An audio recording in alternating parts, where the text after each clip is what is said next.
This is the Recycling Scrap Metal Commodities and Economic Report, October 21st, 2024. U.S. weekly raw steel production rose to 1.62 million tons, down 2.6% from last year and down 1.7% year-to-date on slow U.S. manufacturing. WTI crude oil price fell to $69.22 a barrel, the biggest weekly loss in September on weak demand, especially in China on their record electric vehicle sales. Record U.S. oil production helped get oil prices back to the 2005 level of 19 years ago. U.S. weekly crude oil production rose to 13.5 million barrels per day, the second week in a row of all-time record highs in American history. The U.S. being the number one global crude oil producer helped temper oil prices. Also, near record U.S. crude oil exports is helping reduce the U.S. trade deficit. The U.S. weekly oil rig count rose to 482.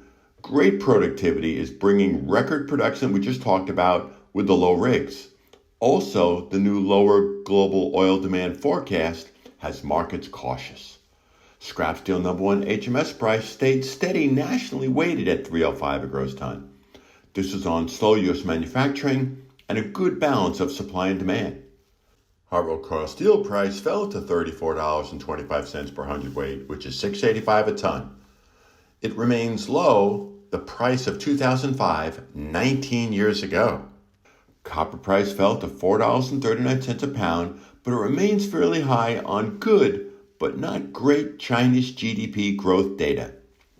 Aluminum price fell to $1.19 a pound, which is $26.16 a metric ton, also still high on concerns about the lack of Chinese demand. Chinese September industrial production rose a big 5.4% versus last year on government stimulus. Manufacturing and utilities led the growth. High manufacturing in China supports higher commodity prices. U.S. September housing starts eased 0.5% to 1.35 million annualized, below the rate of the 1950s. High interest rates and high prices have been a problem.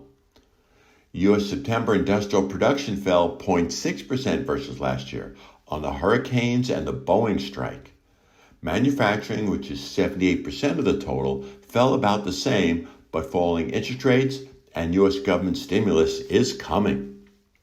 U.S. September retail sales rose 1.7% versus last year, the smallest yearly gain since January. Sales of miscellaneous retailers grew the most at 4%, and clothing grew at 1.5%.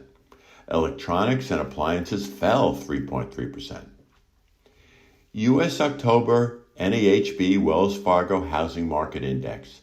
This is how single-family home builders feel about conditions. The index rose to 43, the highest since June. Lower interest rates and record U.S. employment, they believe, will help the future. Wall Street's Dow Jones Industrial Average rose 412 points to 43,276, a new record high. But there are problems with high consumer debt and rising debt delinquencies. Yet on the positive side, strong corporate earnings and record 401ks are helping the economy. Roll-off truck replacement, the Super Mini roll-off trailer by Ben Lee, saved $200,000 or more.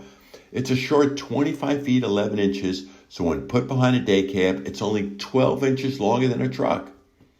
It's $85,535 with tarp and FET versus $290,000 or more for a roll-off truck, and it's more, not less maneuverable. Save $200,000 or more if you have an underutilized day cab. Of course, it's heavy duty like all Bentley roll-off trailers. This report by Greg Brown is brought to you by Bentley roll-off trailers, gondola trailers, crush car trailers, luggage trucks, roll-off trailer parts, and of course, roll-off truck parts for Galbraith, Galfab, American, Dragon, G&H, and more. As always, feel free to call or email me with any questions, and we hope all have a safe and profitable week.